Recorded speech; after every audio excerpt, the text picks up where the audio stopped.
last name's hot dog, Glenn K. for AG, and that is Attorney General. We need someone who will go after Trump. And he has pointed out the crimes so clearly, and ultimately, it's really kind of embarrassing that we don't have someone actively going after Trump after all this time. Let's see if I can flip this around. It's going to be upside down. It's going to lock. My battery's down.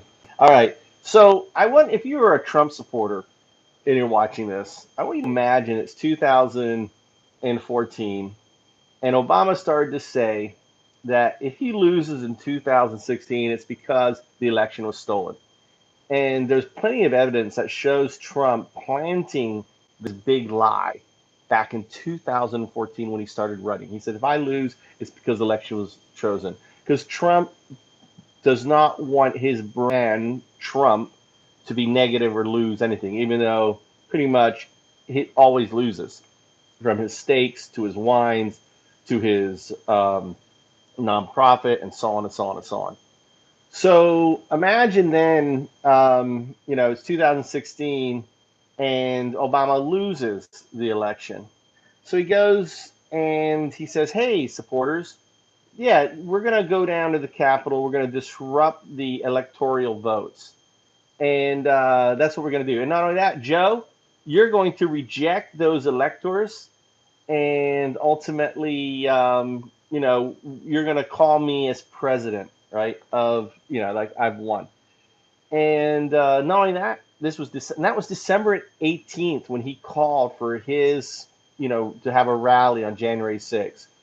On January 6th, now we know that he knew the supporters were armed. So imagine Trump, and imagine those were black people, not white supremacists for the most part, leading the charge. There were white supremacists, whether it is the Minutemen or Oath Keepers or Proud Boys. They're all, stand back, stand by what Trump said in his after the Charleston terrorist attack. These are homegrown terrorists. The militias are cells of terrorist organizations that are equipping themselves. So imagine if Obama then, said, remove the metal detectors. I want, and so he knows they're armed. He sends them there. Prior to that, imagine that Obama lost over 30 times in his attempt to overturn the election in just stupid court cases, many of which tried by his own judges. And imagine if Obama then found an attorney general who would actually put out a letter to undermine his, you know, the state's electoral service to put distrust with the electors. Imagine that, and it nearly gets him in if it wasn't for some people that came forward, right? And imagine if Obama went to the state attorney and said, "Hey, just come up with 11,780 votes. That's just one more vote than I need. Just make up the votes. Just come up with the votes." The criminality of Trump is just sickening. And the simple fact is, we need an attorney, general that ultimately is going to go after this crap. Like Glenn pointed out, the fact that he is writing letters, basically showing or acting like he still has presidential powers is a crime unto itself. When does it stop? And until we start slapping down and saying, listen, you don't have this power. You're just an ordinary citizen like all of us. There's no special characteristics of you. We're not going to have it stop. And it's sickening that our current AG has done nothing, absolutely nothing. So we need Glenn as Glenn for AG, and I think someone needs to start up a petition, and we need to set it up as a whereas. So whereas this happened, and whereas and this happened, and whereas and this happened, and whereas do it as what is that called? There's a kind of document. Whereas and for, a call, right? Simple call.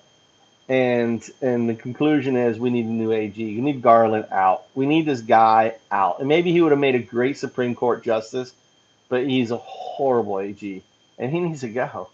UnDaoDu. Oh, and I want to talk about, since I have you on, I want to talk about the last thing is the Second Amendment.